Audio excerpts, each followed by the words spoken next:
তার কিছু জ্ঞানগর্ভ আলাপ আলোচনা আপনাদের খেদমতে পেশ করেছেন। আল্লাহ পাক যা কিছু আপনাদের শুনিয়েছেন, আমিও গুনাহগার অধম আপনাদের খেদমতে হাজির হয়েছি। আল্লাহ পাক আমাকেও যদি কিছু বলার তৌফিক এনায়েত করেন, আপনাদের মাঝে কিছু আলাপ আলোচনার আশা রাখি।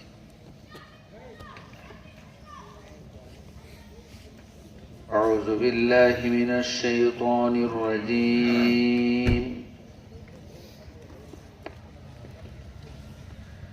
بسم الله الرحمن الرحيم. الحمد لله نحمده ونستعينه ونستغفره ونؤمن به ونتوكل عليه ونعوذ بالله من شرور أنفسنا ومن سيئات أعمالنا. من يهده الله فلا مضل له ومن يضلله فلا هادي له.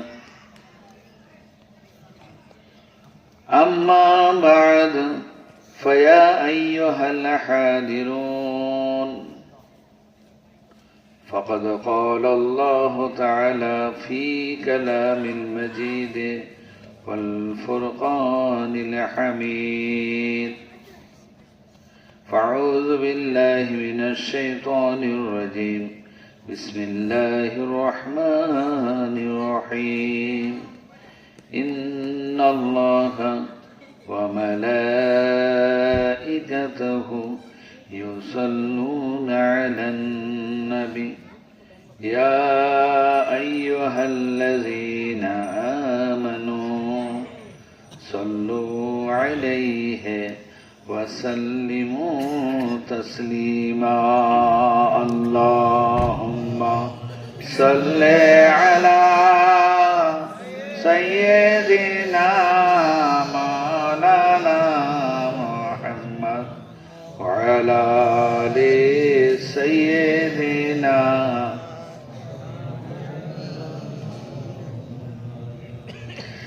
نشیب کشتی شرع درو سالے دلے دریا اگر نامی مرد موج سے نبینی روی ساحل ویسیا دین و ایمان ای قدر دانم نبس دین ما عشق محمد সকলে বলুন সাল্লাল্লাহু আলাইহি ওয়াসাল্লাম। دین ما عشق محمد حب او ایمان ما. اللهم صل على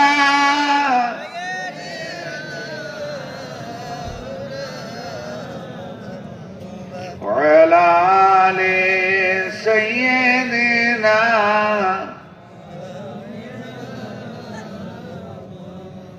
اگر ایک سرموئے برتر پرم فروغ تجلی بسوجد پرم چیاسپت کنل سعدی ناتمام علیک السلام اے نبی السلام. اللہم صل علی سیدنا مولانا محمد وعلى آل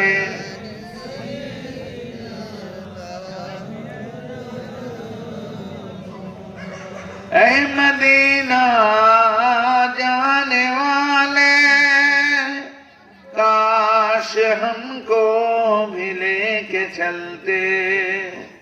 तुम अगर सर के बल चलता, तुम्हें आंखों के बल चलते। अल्लाहुम्मा सल्ले अला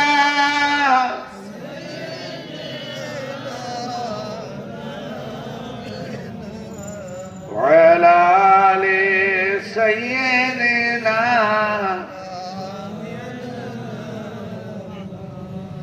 ऐ रसूले खुदा इतनी है इल्तिजा, हम गरीबों को मदीना बुला लीजिए। छोड़ कर ये दास्ता हम तो जाए कहाँ, अपने कमली पे मुझको छुपा लीजिए।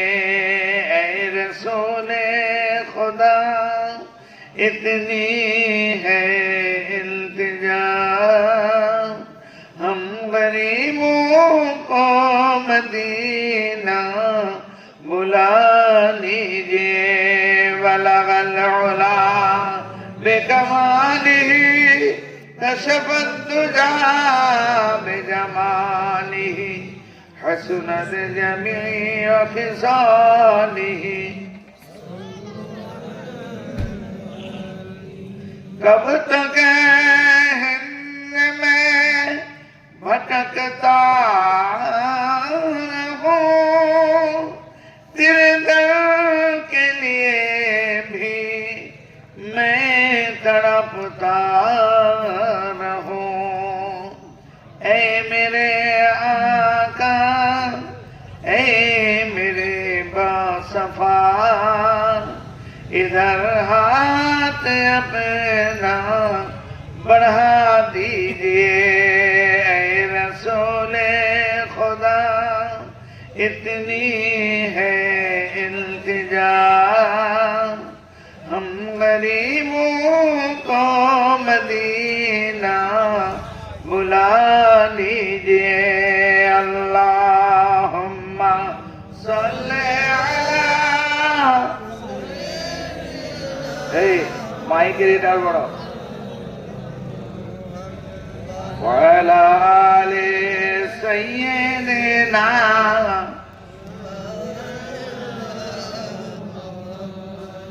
मेरे आका सभी के मददगार हैं, उनके सदक़े ही मेरा बेड़ा पार है। पढ़ते जाए ये कलमाए तैयब, आखिरी दम पे हमको कलमा पढ़ा लीजिए। ऐ रसूले खुदा इतनी है इल्तिजा, हम गरीबों को मदीना बुला लीजिए। बलगल उला बिकमालिही, कशफत दुजा बिजमालिही, हसनत जमीअ खिसालिही, सल्लु अलैहि वालिही। अल्लाहुम्मा सल्ले अला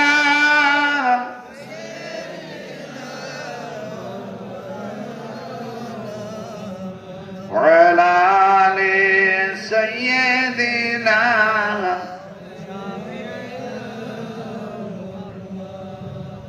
उपस्थित मुअज़्ज़ज़ मुहतरम उलमाए किराम हजरात, हुफ़्फ़ाज़े किराम हजरात ও আজকের এই জালসা কমিটির সভাপতি, সহসভাপতি, সেক্রেটারি, সহ সেক্রেটারি ও সকল আজকের এই ঝিনাইদহ চণ্ডীপুর গ্রাম নিবাসী আমার, টাউন নিবাসী আমার জ্ঞানীগুণী শিক্ষিত ধর্মপ্রাণ আল্লাহওয়ালা, সিলসিলায় বিশেষ করে সিলসিলায় ফুরফুরা শরীফ মুজাদ্দিদে জামান ও হুজুর পীর কেবলাগণেদের মহাব্বতের ভালোবাসার শ্রদ্ধ বয়োজ্যেষ্ঠ আমার মুরব্বিনে কেরাম বাবাজিরা, হাজারান মাহফিলে মজলিসের আমার ইয়াং যুবক সমবয়স্ক মুমিন মুসলমান ভাইরা, স্নেহের ছোট ছোট ভাই ও বোনেরা, দূর দূরান্তে উপস্থিতা পর্দার অন্তরালে আমার ধার্মিক আল্লাহ আলী মা ও বোনেরা, আল্লাহ পাকের দরবারে কোটি কোটি শুকরিয়া যে প্রত্যেক বছরের ন্যায় আল্লাহ পাক এবছরও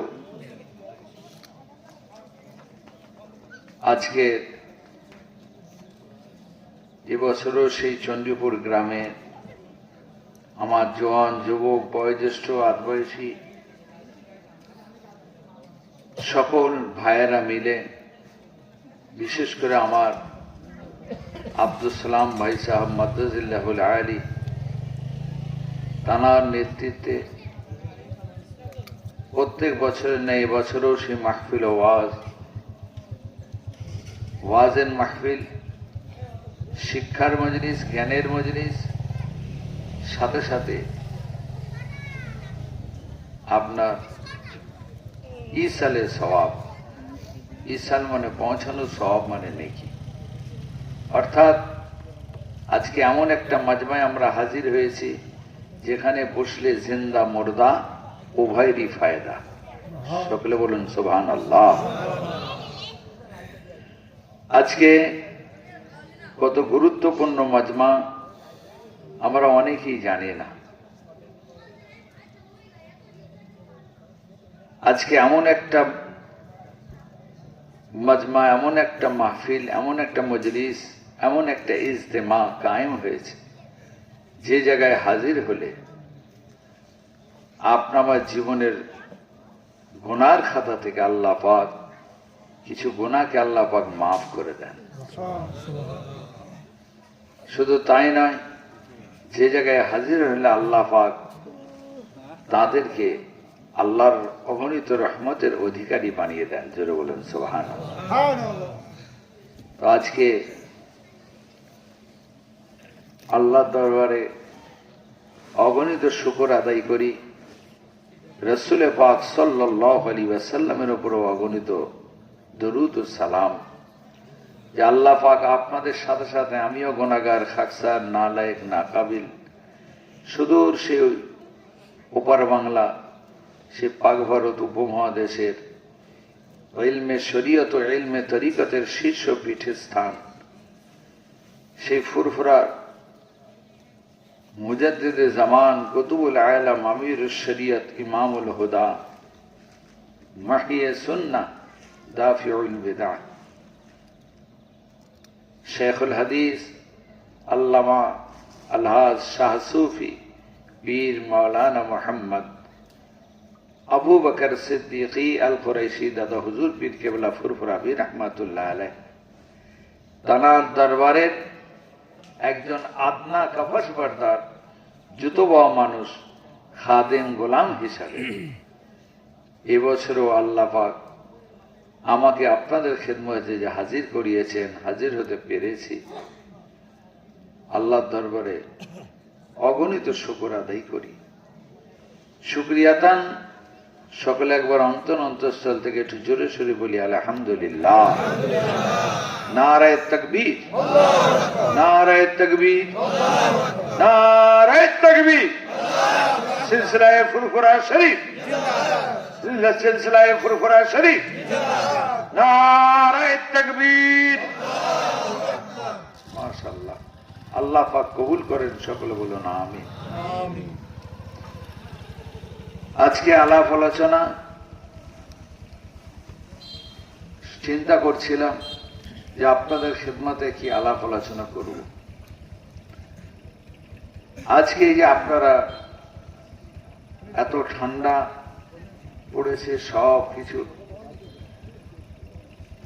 সব উপেক্ষা করে তার মধ্যেও আপনারা দূর দূরান্ত থেকে এসে আজকে এই মাজমায় হাজির হয়েছেন। আপনাদের উপস্থিতি, আপনাদের হাজিরি থেকে প্রমাণ হয় যে বর্তমানে আপনার সকলেই কম বেশি ফুরফুরার মুজাদ্দিদ জামান দাদা হুজুর পীর কেবলাকে আপনারা ভালোবাসেন, কিভাবে যে, তাই না? তার প্রমাণ আপনাদের উপস্থিতি, আপনাদের হাজিরি। আমার মতো কত আলেম ওলামা মুহাদ্দিস মুফতি কত গলিতে গলিতে ঘুরে বেড়াচ্ছে। আমি কোথাকার কে দুটো আমরা ভাতে দে, কেন আমি কে এসছে না মুজাদ্দিদ জামানের সেই নাতি সাহেবজাদা, সে মুজাদ্দিদ জামানের সে দরবার থেকে তাঁরই বংশধর তিনি আসছেন। এই উদ্দেশ্য নিয়ে আপনারা ছুটে এসেছেন। আল্লাহ পাক আপনাদের এই মহাব্বত, এই ভালোবাসা আল্লাহ মওত পর্যন্ত কায়েম ও দায়েম রাখেন। সকলে বলুন আমিন। কেন বর্তমান যুগ কাল বাবাজি জামানা খুব খারাপ করেছে। এখন দয়া মায়া মহাব্বত প্রেম প্রীতি ভালোবাসা সব আস্তে আস্তে উঠে যাচ্ছে, বুঝতে পেরেছেন না? এখন মানুষের মন মানসিকতা সব চেঞ্জ হয়ে গেছে। এখন মারামারি কাটাকাটি খুনোখুনি, বুঝতে পেরেছেন না? এগুলোই বেড়ে গেছে। আল্লাহ আমাদের শান্তি দেন, আল্লাহ আমাদের ঈমান আমানের সঙ্গে আল্লাহ কায়েম ও দায়েম রাখেন। সকলে বলুন আমিন। তো এই যে আপনারা একটা রিলেশন, নিসবত, মুনাসিবত, যোগাযোগ রেখেছেন, এটা রাখবেন। কি হবে? কাল হাসরের মহামাঠ মহাময়দানে আল্লাহ পাক কাজ দিবেন। আর যদি এই ভালোবাসার বাসাটা যদি আবার আল্লাহর জন্য হয়, তাহলে আল্লাহ রাসূল বলছেন, যে ব্যক্তি আল্লাহর জন্য আল্লাহর মহাব্বতে কাউকে ভালোবাসলো, তার ঈমানটা আল্লাহ পাক পরিপূর্ণ করে দিয়েছে। জোরে বলুন সুবহানাল্লাহ। অতএব সে হলো পরিপূর্ণ ঈমানদার। জোরে বলুন সুবহানাল্লাহ। বুঝতে পেরেছেন? আজকে এই যে ভালোবেসেছি আমরা, মহাব্বত করে ছুটে এসে, যে নতুন কিছু নয়। আপনি বলবেন আল্লাহ আল্লাহ রসুল, ঠিক আছে, কিন্তু মাঝখানে আবার এই ওলি আউলিয়া পীর মুর্শিদ এসব কি কোরআন পাকে হাদিস পাকে আছে? কি ইতিহাস বলে? জি হ্যাঁ, আজকে নয়। হযরত তার প্রমাণ এই মহাব্বত করলে কি হয়, ভালোবাসলে কি হয়। কেন আপনারা তাকে ভালোবেসেছেন, মহাব্বত করেছেন? তিনি আপনাদের কি দিয়ে গেছেন? তার জীবন আদর্শ। তিনি যেমন আপনাদেরকে পূর্ববর্তী মানুষ যারা ছিলেন, আমার পূর্বপুরুষগণেরা, তাদের জীবনে একদিন প্রশ্ন জেগেছিল যে ঈমানকে বুকে করে তারা কবরে যাবে না বেঈমান হয়ে যাবে। নামাজ, রোজা, হজ, যাকাত, কালেমা, দাড়ি, টুপি, জুব্বা, তসবিহ এসবের অভাব ছিল না। অভাব দেখা দিয়েছিল ওই ঊনবিংশ শতাব্দীর শেষ, বিংশ শতাব্দীর সূচনাকালীন সময়ে। কি? যে মানুষ ঈমানকে বুকে করে কবরে যাবে না বেঈমান হয়ে যাবে। একদিকে বাইরের শত্রু, আরেকদিকে ঘরের শত্রু।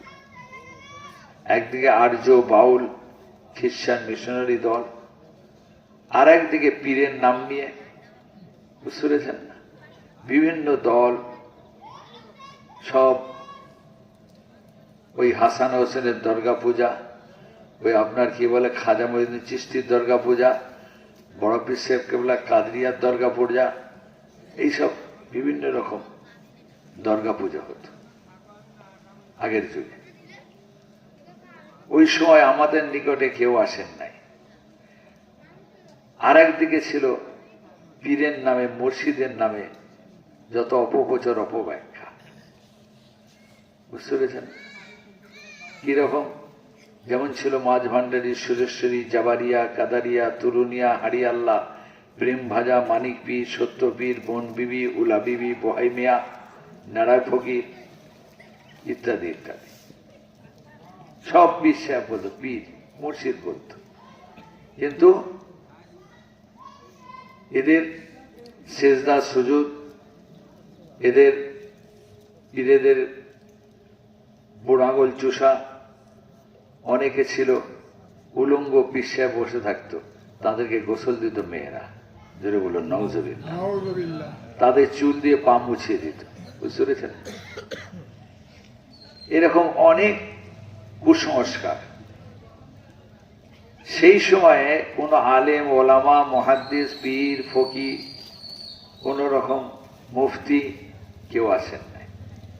আপনার পূর্বপুরুষগুলোকে এই দ্বীনের ইসলামের পীর মুর্শিদটা কি তার সঠিক ব্যাখ্যা বিশ্লেষণ করে বোঝানো, জানানো কেউ আসেন না। একটাই মানুষ, তিনি হলেন হযরত সৈয়দনা ফুরফুরা শরীফ মুজাদ্দিদ জামান কুতুবুল আলম আলা হযরত আবু বকর সিদ্দিকী ফুরফুরাবি রহমাতুল্লাহ আলাইহ।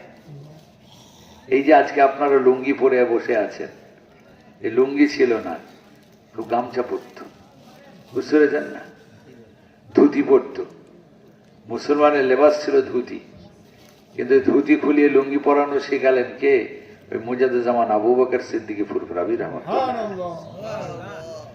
নামের পূর্বে শ্রী লিখা হতো, শ্রী আব্দুল্লাহ, শ্রী আব্দুর রহমান, শ্রী রহমতুল্লাহ। ওই নামের পূর্বে মোহাম্মদ আব্দুর রহমান, মোহাম্মদ আব্দুল্লাহ, মোহাম্মদ রহমতুল্লাহ লিখা কে শিখালো? ওই মুজাদ্দিদ জামান আবু বকর সিদ্দিকী ফুরফুরাবি রহমতুল্লাহ আলাইহ। বুঝতে পেরেছেন না? এই দাড়ি রাখা, মাথায় টুপি দেওয়া কে শিখালো? মুজাদ্দিদ জামান আবু বকর সিদ্দিকী ফুরফুরাবি রহমতুল্লাহ আলাইহ। একদিকে ইমানের দাওয়াত, আরেকদিকে ইমানের প্র্যাকটিক্যাল। একদিকে ইমানের থিওরি, আরেকদিকে প্র্যাকটিক্যাল। একদিকে ইমানের শিক্ষা, আরেকদিকে ইমানের দীক্ষা।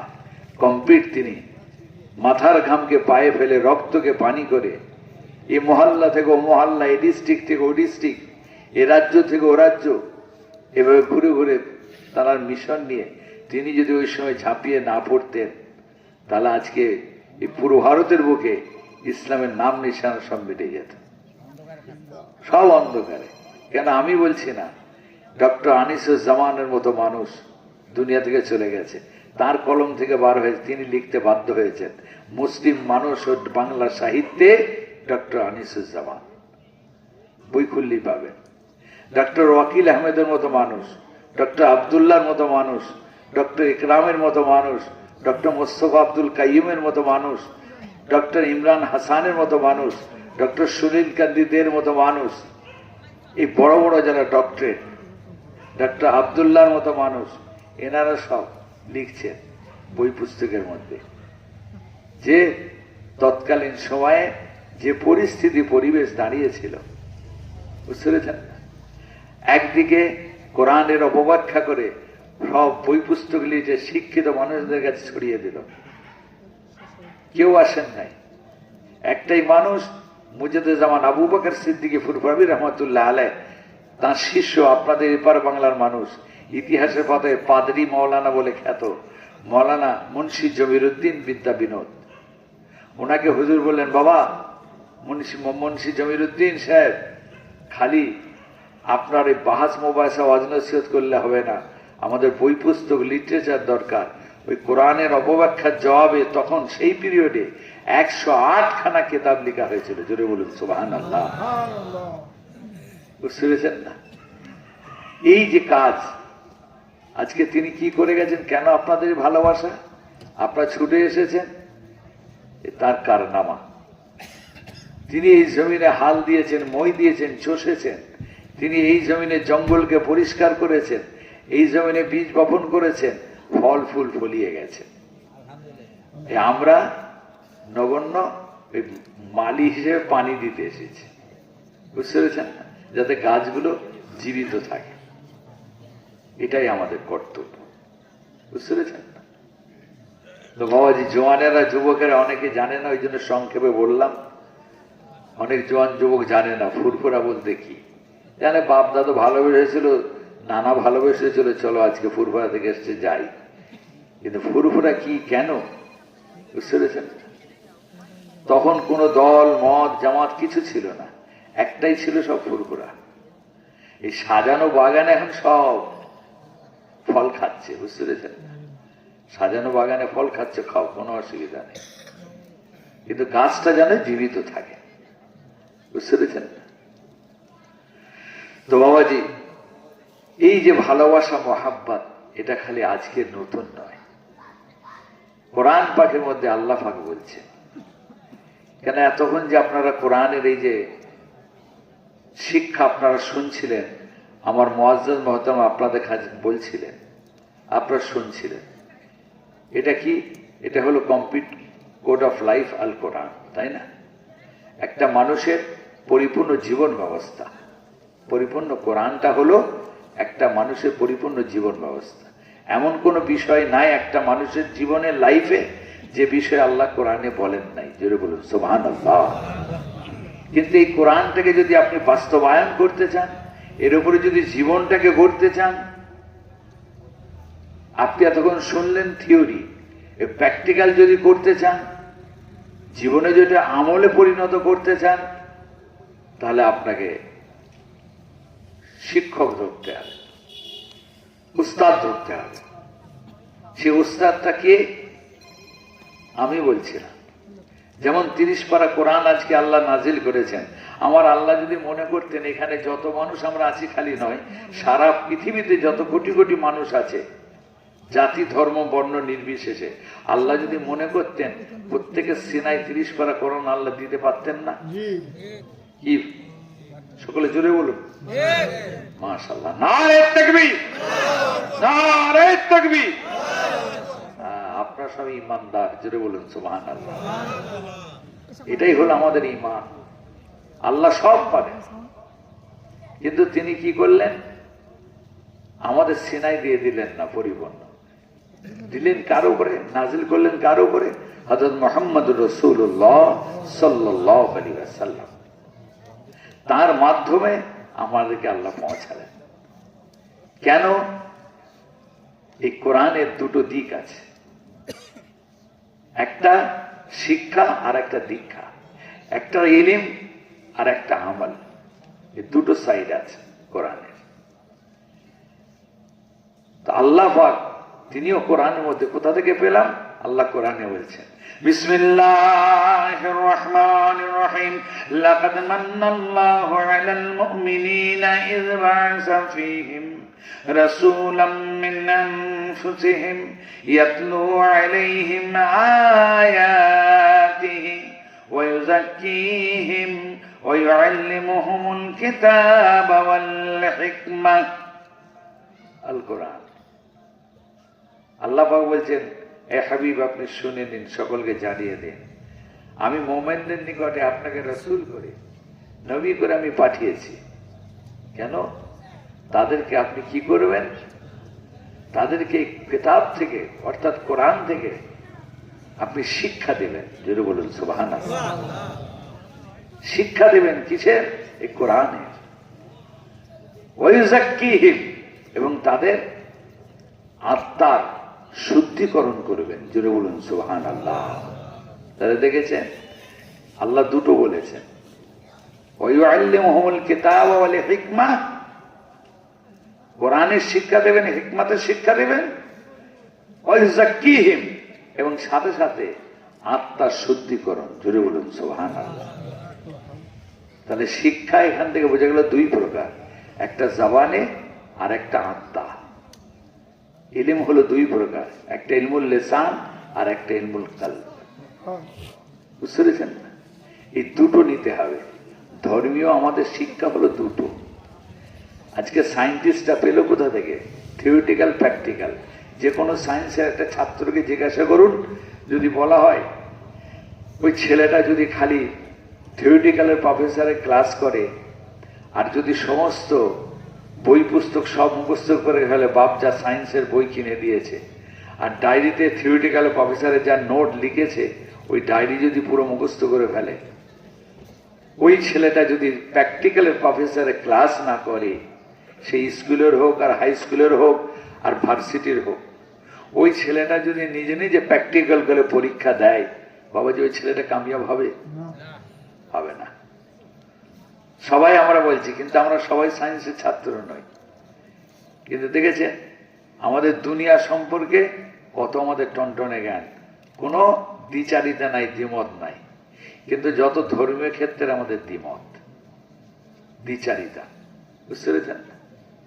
তাহলে দুনিয়ার যদি একটা সায়েন্সের উপরে যে শিক্ষা নিতে গেলে দুটো শিক্ষক ধরতে হয়, দুটো উস্তাদ ধরতে হয়, দুটো ইলম, দুটো জ্ঞান যদি হাসিল করতে হয়, একটা থিওরি আর একটা প্র্যাকটিক্যাল, দুটো ইলম যদি অর্জন করতে হয়, তাহলে বিশ্বের মধ্যে শ্রেষ্ঠ মহাবিজ্ঞান কোন কিতাবকে, কোন বইকে, পুস্তককে, কোন গ্রন্থকে বলা হয়? যে আল কোরআন। তাহলে কোরআন যদি মহাবিজ্ঞান হয়, অর্থাৎ এমন কোন সায়েন্সের পার্ট নাই যে সায়েন্সের পার্টটা কোরআনে নাই। জোরে বলুন না সুবহানাল্লাহ। এটা জোরে হবে না সুবহানাল্লাহ? আল্লাহু আকবার।